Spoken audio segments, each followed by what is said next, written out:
How far did Herbert Hoover's policies, beliefs, and actions contributed to his defeat in the 1932 election campaign? In June 1929, Hoover created the Agricultural Market Act, which attempted to tackle falling prices, a problem that had tormented farmers through the whole of the 1920s. The act consisted of a federal farm board, which was in charge of distributing $500 million to create market cooperatives, which would, in theory, stabilize prices. The act also established the Grain Stabilization Corporation in 1931, hoping to help farmers sell their products and hoping to raise the price of agricultural goods. This corporation decided to buy grain at 80 cents a bushel, raising farmers' profits. However, at the time, the international price for a bushel of grain was 40 cents, giving further problems to the Hoover administration. Instead of benefiting the economy, the act harmed other sectors apart from farmers. Taxpayers were outraged by seeing their money go to waste, as the act artificially raised the value of grain through subsidies, which came from taxpayers' money. The act also failed to solve the problem of overproduction. This was mainly due to Hoover's belief of voluntarism. He openly refused to make farmers produce less, making the Grain Stabilization Corporation useless.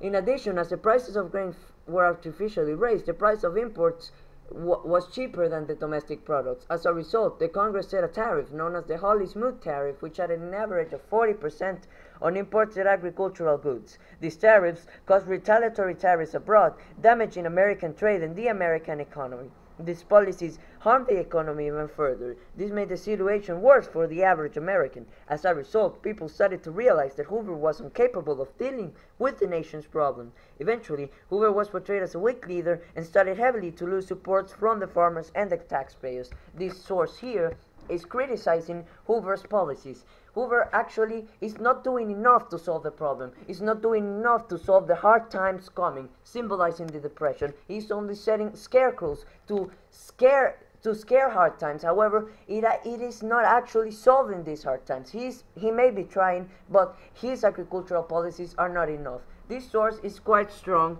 as it gives the account of somebody who lived in that time, who experienced the events. However, this source only gives the point of view of the cartoonist. It never mentions unemployed people, rich people, poor people, taxpayers, etc. As a result, this is not a strong source, fully strong source. Hoover also believed in the policy of voluntarism. He tried to persuade businessmen to continue as if no crash had occurred. He wanted people to believe that prosperity was just around the corner. Hoover tried to persuade business leaders to maintain wage and employment levels. He also encouraged municipal and state governments to create public work schemes. In October 1930, the Emergency Committee for Employment was established in order to coordinate voluntary relief agencies. This was followed by the establishment of the NCC. The NCC hoped to help smaller banks to start working again by offering loans that would pump money into banks and start regenerating the economy. The NCC had an initial capital fund of $500 million donated by financial institutions, proving that Hoover's voluntarism actually worked. Despite the creation of the NCC, many banks continued to fail because they were unwilling to invest due to the failing economy and the lack of confidence. By the end of 1931, the NCC had only spent $10 million. Hoover tried to fix this by lowering taxes, trying to stimulate people to spend. Soon he realized that this was not going to work and had to reluctantly increase government spending. Hoover's policies emphasizing voluntarism were not enough to sustain the economic situation. Simply, the problem was too big to be solved with charities and local organizations. This was proven by the collapse of this policy as the effects of the Depression worsened. By 1931, General Motors and U.S. Steels had broken their promises of maintaining wages, and public charities had got relief. At the same time, the government started to decrease federal spending and rejected some relief bills as they were more concerned on achieving a balanced budget. People started to feel despair. The government policies were not working, voluntarism was failing, and people wanted new alternatives.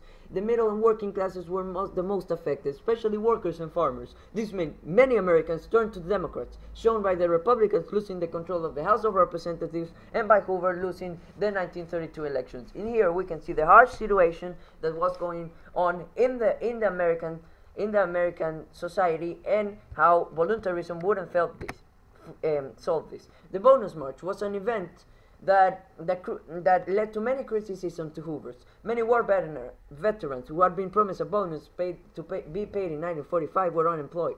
As a result, they marched to the sea to protest peacefully. They set up camps and claimed that they weren't going to leave the camps until they had their bonus. The House of Representatives approved a bill for this bonus. However, the Congress rejected it, and leaving this situation into a stalemate. The veterans wanted to negotiate with Hoover. However, Hoover just sent the army to try and remove the protesters.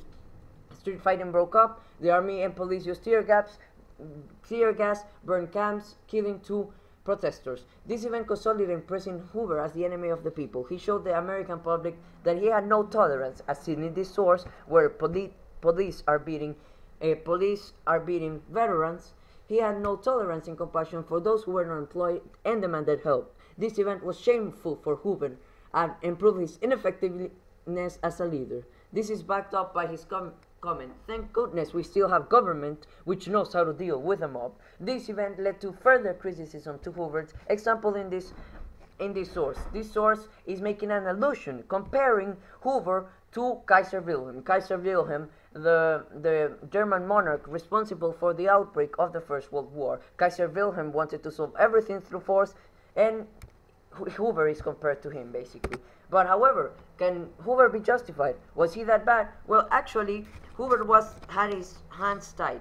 He had to do policies in accordance to his party's beliefs. The Republican Party believed in individualism and voluntarism. They believe in laissez-faire, and so Hoover tried to adapt these beliefs to his policies. Also, Hoover actually tried to solve the lives of many farmers. He increased their profits by artificially raising the price of grain, and at the same time, Hoover, by dealing with force, by dealing with the bonus march by force, he was actually preventing a communist revolution in America, and this benefited many people, especially people from the high class. As a result, this cartoon saying actually that Hoover didn't accomplish anything is wrong, as Hoover did try to solve the problem. The NCA tried actually to solve the problems, to regenerate the economy. He increased the profits of farmers, and he didn't just simply smile like this was said. Thank you very much.